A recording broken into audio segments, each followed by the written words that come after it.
Bonjour à tous, immense plaisir de vous retrouver encore pour ce temps d'information sur RTI2, les titres.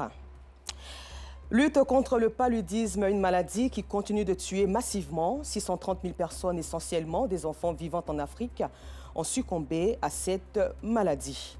Et puis à l'international, guerre en Ukraine, près de 40 pays se réunissent en Allemagne aujourd'hui dans l'optique de donner un soutien international à l'Ukraine. Les armes pour lutter contre le paludisme ne sont pas encore suffisamment déployées, notamment les moustiquaires imprégnés d'insecticides repulsifs, des traitements préventifs sur les femmes enceintes et les enfants, médicaments curatifs. Malgré tous ces efforts, le paludisme sévit encore en Afrique. Plusieurs menaces pourraient donc entraver la lutte contre cette maladie. Comment y remédier? Mohamed Nour Ouattara et Joël Gosset répondent à cette question. Véritable fléau dans nos contrées avec plus de 94% de mortalité, surtout chez les enfants de 0 à 5 ans. Le paludisme reste la première cause de consultation dans nos centres de santé urbains. Pour les populations, l'accent doit être mis sur la sensibilisation. Pour éradiquer ce fléau, il faudrait qu'on puisse sensibiliser davantage et qu'on puisse même en exergue l'importance de ce fléau-là et que la négligence soit éradiquée. C'est surtout sur la négligence qu'on doit surtout insister. Si aujourd'hui les gens sont attaqués, c'est parce que généralement ils ne suivent pas ce que disent les médecins de dormir sur le moustiquaire imprégné. Donc c'est un peu ça la difficulté. Sinon chaque année il y a des distributions de moustiquaires gratuitement. Si la lutte contre le paludisme avance difficilement, c'est aussi en raison du manque de moustiquaires imprégnés d'insecticides ou encore des traitements préventifs pour les femmes enceintes et les enfants. Et on va donner aux femmes enceintes un moustiquaire imprégné, la femme d'obs moustiquaire imprégné. Et après le deuxième trimestre, après la 16e semaine de grossesse, lorsqu'il y a le mouvement actif fétaux, lorsque la femme descend, que l'enfant commence à la poignée dans son ventre, elle sent le mouvement actif, elle peut prendre le TPI, le traitement préventif intermittent. Mais il y a deux cas. Lorsque la femme elle est séropositive et elle est sous antirétroviraux, pas de TPI sur cette femme-là. Pour réduire le nombre de cas, Dr Yobois Brou-Bernard préconise des idées novatrices. Si nous innovons, comme je vous ai dit tout à l'heure, si nous travaillons de concert avec les architectes pour mettre les grilles aux fenêtres, les grilles imprégnées à détamétrine. C'est ce qu'on appelle l'effet knockdown. C'est-à-dire que le moustique, c'est un barrage homme-vecteur. Le moustique, quand il va toucher la grille, c'est l'effet knockdown, elle tombe directement KO. Là, ça évite le contact entre l'homme et le vecteur. Et cette phase-là, elle est très bonne parce que ça sera le concert avec les architectes, les urbanistes. Et puis, nous allons aller plus loin avec donc, nos environnementalistes, trouver une molécule qui a une faible rémanence, qui permettra donc de lutter efficacement contre la lutte antivectorielle sélective. Célébrée chaque 25 avril de l'année depuis 2001, la Journée mondiale de la lutte contre le paludisme a pour but de faire connaître et comprendre la maladie, surtout dans les zones endémiques, majoritairement de l'Afrique subsaharienne, où le taux de mortalité ne cesse de croître. Après environ 4 années de bataille juridique contre une structure financière, la nouvelle équipe dirigeante de la mutuelle des douaniers de Côte d'Ivoire, MUDESI, a annoncé le remboursement du capital de cet établissement financier de la place. Cette annonce s'est faite à l'École nationale des douanes au cours d'une assemblée générale de la mutuelle. Joël Gosset était témoin pour RTI2. L'École nationale des douanes du Plateau a accueilli l'Assemblée générale de la mutuelle des douaniers de Côte d'Ivoire, MUDESI. Les raisons de cette rencontre, les modalités de remboursement du capital des souscriptions du Fonds commun de placement de BNI. Après plusieurs années de bataille judiciaire, la mutuelle des douaniers remporte le procès. On ne s'y attendait pas et la MUDESI a fait un énorme travail pour nous. À la suite de ce remboursement que nous venons d'obtenir, il y a véritablement de l'espoir.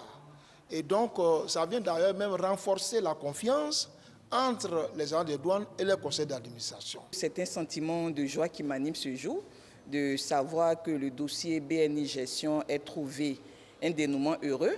C'est un dossier qui a fait couler en son temps beaucoup d'encre et de salive. Donc vous conviendrez avec moi que c'est tous les mutualistes aujourd'hui qui sont heureux de savoir qu'ils seront remboursés. Un résultat et un travail d'équipe salué par le président de la mutuelle, le lieutenant-colonel Ousmane Sanogo. 4 ou 5 ans de bataille juridique et avec l'appui de la hiérarchie, notamment le ministre en charge du budget, également l'appui du monsieur le directeur général des douanes, également et l'implication de beaucoup d'acteurs, nous sommes aujourd'hui au bout du tunnel, qui consacre la remise à la MULSI des chèques qui correspondent au montant des cotisations levées sur le compte des agents des douanes de MULSI. Pour dire que chaque adhérent devait pouvoir recevoir le montant exact des cotisations qui ont été prélevées depuis 2014. C'est l'ensemble des efforts conjugués là qui a conduit à ces résultats-là. Le remboursement aux souscriptions a débuté ce mercredi 20 avril et prendra fin le vendredi 29 avril 2022. L'opération concerne 4 530 agents repartis comme suite. 634 retraités, 161 ayant droit de personnes décédées et 3 735 agents en activité. Le remboursement se fera par virement bancaire. Parlons toujours de finances, mais cette fois-ci, c'est la Direction générale du budget et des finances qui a été à la rencontre des populations de la région du Lodjibois. À cet effet donc, elle a récemment initié à leur intention une campagne de sensibilisation sur le budget citoyen 2022. Et à Divo, les populations ont pu s'imprégner sur le contenu des finances au titre de cette année 2022, comme nous le dit ici Kader Sogodogo. Centre culturel de Divo. Corps préfectoral, chefs traditionnels et de communauté, directeurs régionaux et chefs de services, jeunes et femmes, ont répondu présents à l'appel des émissaires du directeur général du budget et des finances, Traoré Seydou, dans le cadre de la caravane du budget citoyen 2022. La donne est connue. Les populations du Lodjibois, à l'instar de celles de toute la Côte d'Ivoire, doivent être imprégnées dans les moindres détails des ressources financières dont dispose l'État pour cette année 2022 et à quoi servira cet argent. Ce budget de l'État, on a constaté que les populations ne le connaissent pas véritablement parce qu'il est un peu complexe pour les non-sachants. Le gouvernement a décidé alors de le simplifier, de le rendre accessible, faire ce que tout le monde, quel que soit le niveau de connaissance, puisse le comprendre. Et c'est à cette fin que le budget citoyen a été élaboré. Donc il est accessible, dans un langage simple, qui n'est pas trop technique, que tout le monde puisse comprendre ce que c'est le budget, comment il est financé, à quoi il sert, et surtout que la population sache ce que l'État fait avec le budget citoyen en leur faveur. Des explications du budget citoyen 2022 qui ont le mérite d'éclairer les populations sur un certain nombre de choses. Ils ont des tickets, mais on ne savait pas ce que l'argent des tickets faisait. Aujourd'hui, nous avons su que nous contribuons au budget de l'État. Diokoué, Soubré et Touba seront également visités par la caravane du budget citoyen 2022. Dans le centre de la Côte d'Ivoire, la mutuelle de développement économique et social d'Ando, sous-préfecture d'Ando, Crécrénou, mobilise ses filles et fils pour le sort de leur terroir commun. Au cours donc des journées dédiées au développement, le bilan des projets déjà réalisés et ceux à venir était au programme. Les précisions de Soro Corona de RTI Boaké. Ando, village de la sous-préfecture d'Ando-Kékrénou, département de Béoumi, connaît quelques difficultés pour amorcer un développement harmonieux. Pour donner une réponse appropriée à son essor, les filles et fils se sont regroupés au sein de la MUDESCA, mutuelle de développement économique, social et culturel d'Ando. La mutuelle a initié une rencontre dédiée au développement, rencontre qui a permis de dresser le bilan des projets réalisés et surtout dégager les perspectives. Pour les projets à venir, il est question d'un nouveau lotissement du village, de l'extension du réseau électrique, de la réalisation d'un château d'eau qui répond aux besoins des ménages et de la construction d'un préau au centre de santé du village. Pour ce hangar, le président de la cérémonie, Herman Kokora, a promis son soutien pour la réalisation de ce projet. Le président de la mutuelle salue l'implication des filles et fils dans le développement du village. Ça a été pour nous une belle occasion, un bon moment avec les parents. Nous avons eu fait des rencontres avec chaque entité du village, les chefs de grandes familles, la chefferie du village, la jeunesse, les femmes. Et Aussi, nous avons invité des investisseurs. Ces journées sont aussi l'occasion de mettre en valeur la culture codée, mise en veilleuse par la jeune génération. Plusieurs danseurs du riche folklore baoulé ont donné une coloration festive à ces assises pour le développement à Andou. Les assises consacrées au développement sont à leur 2e édition. L'Association de la jeunesse pour le développement de Madina a organisé une conférence de sensibilisation autour du thème la cohésion sociale. Au programme de cette rencontre, sensibilisation sur l'amour, la culture, la paix et le vivre ensemble en ce mois de Ramadan. Cette rencontre a eu lieu le dimanche dernier dans la commune d'Abobo, quartier PK18. Un reportage de Colette Ilboudo, commenté par Joël Gousset. Le mois de Ramadan, en Côte d'Ivoire, comme dans d'autres pays, rime avec fraternité, solidarité et partage. Des valeurs dont s'inspire l'Association de la jeunesse pour le développement de Madinan dans la région du Folon pour apporter des réponses aux besoins des veuves et orphelins. Ils se sont rencontrés lors d'une conférence pour sensibiliser à la cohésion sociale et l'entraide en cette période de piété. Dans la communauté, les gens doivent être ensemble, travailler ensemble. Il faut que les gens s'acceptent, c'est-à-dire pas de palabres, pas de querelles, et puis essayer aussi d'avoir l'envie d'aider tout le monde. À travers des prêches et prières, le conférencier a instruit l'auditoire sur les mérites du jeûne et comment pérenniser les actions de bienfaisance des jeunes pendant le Ramadan. Il n'a pas manqué d'exhorter chacun des fidèles à être des exemples et des modèles dans la société.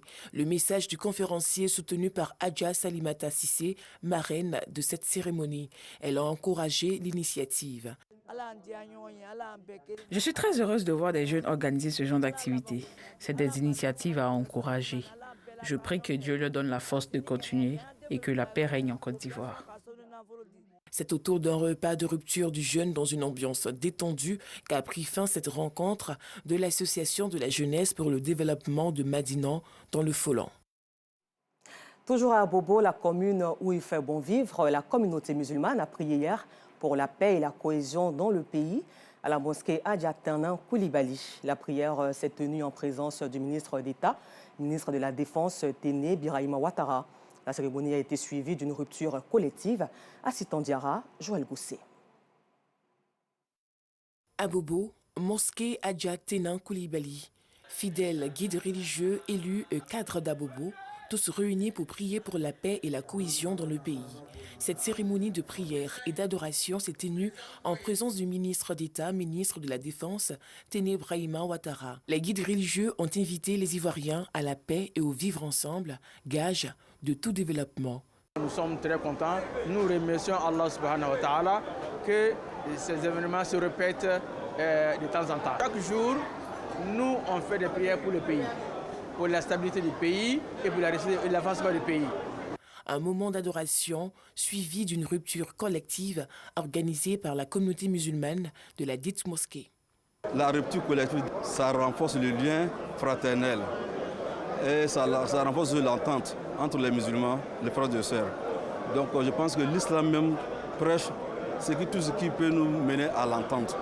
Donc je pense que chaque fois qu'on fait les ruptures ensemble, ça crée une situation favorable entre les uns et les autres. La cérémonie a été marquée par des cantiques. Et puis à l'international, guerre en Ukraine, c'est près de 40 pays qui se réunissent en Allemagne. L'objectif de la réunion organisée ce mardi, à l'invitation des États-Unis, est de renforcer la défense du pays et surtout d'organiser un soutien international à l'Ukraine. Voilà, c'est tout pour aujourd'hui. Encore merci à vous et bonne suite de programme.